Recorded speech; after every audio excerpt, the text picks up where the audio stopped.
Welcome back to the Culture of Currency, where today we're talking about junk silver. Well, we call it junk silver, but we know we all love it.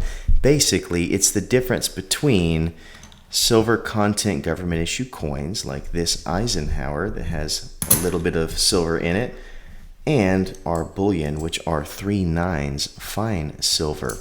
So there is a big difference. 999 silver, and then we have 90% silver and let's say this old quarter. So when it comes to junk silver, what is my favorite and what do I look for? So we have a handful of things. Let's start, I guess, over here. These are the smallest. These are dimes, mercury dimes. As you can see, you have, it's not really mercury, it's a winged liberty, but because there's a wing on that Phrygian cap, we tend to associate it with mercury. Really, really beautiful American coin. In fact, I would probably have it my second favorite, let's be honest. But yes, it is 90% silver and definitely something because of its size that is portable and very easy to enjoy and find. My issue is that I like something that feels hefty in the hand. So we move up a little bit. Here is a old barber nickel. You will see a V on the back, obviously Roman numeral for 5. That's silver. The buffalo nickels are not silver, just so you know, but these are war nickels. So this is going to be in that era of World War II, and they are going to be partial silver content. So 40s, 50s.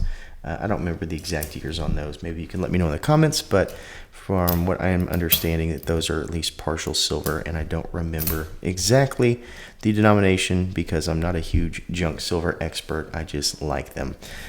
We do have, obviously, things like this, peace dollars, Morgan dollars, beautiful coins that are silver content as well. Still one of my favorites, but it might not be my favorite, though the design is easily right there. The reason it's probably not my favorite is the cost.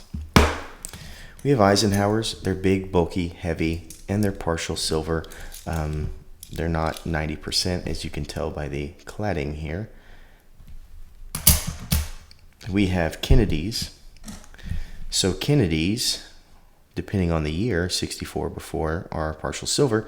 And one easy way to tell, you see this is 1976 right here. This is the bicentennial. This is going to be 40% silver.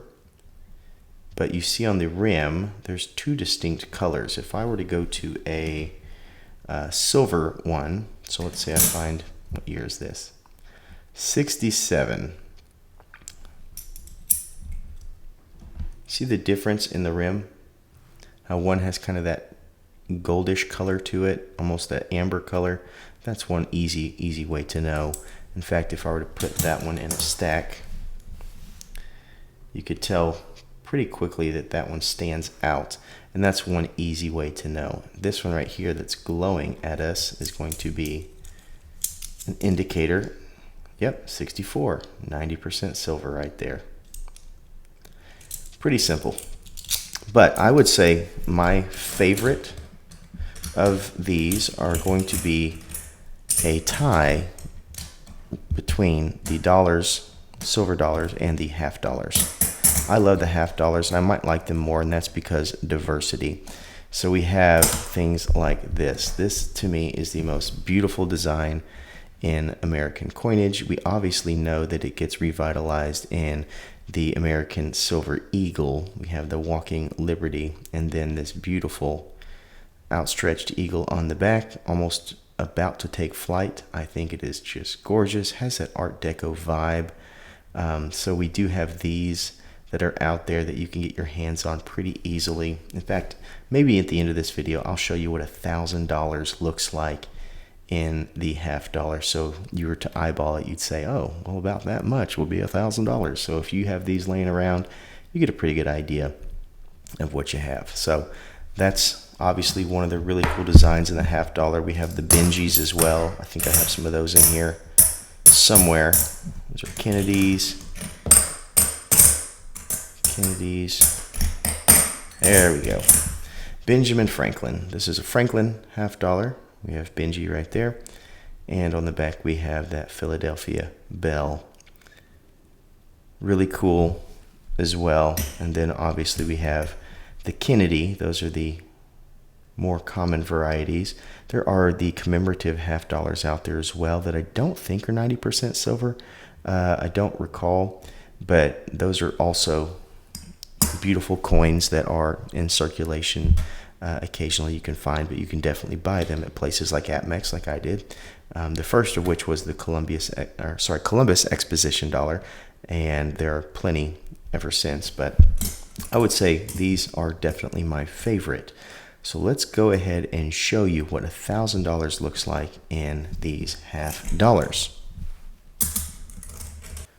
All right, so right here I have basically calculated out what $1,000 would look like in these $50.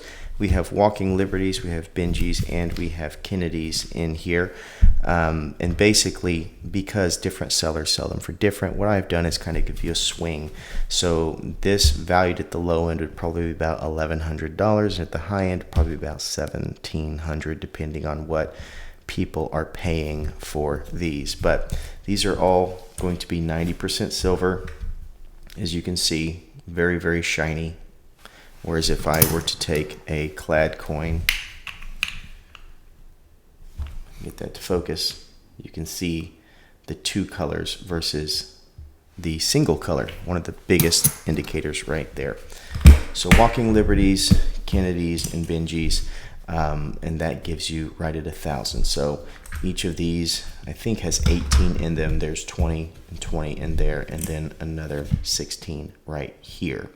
That is going to be right at a little over $1,000. So if you know you have a bunch of these $50 laying around, about that much, then that's close to $1,000. If you have 5 times this amount, you might have about $5,000 in them. Who knows? So just wanted to show you that so you knew kind of visually what to look at to know value. But if there's nothing else, I hope you, as always, remember to stay classy and current with the culture of currency.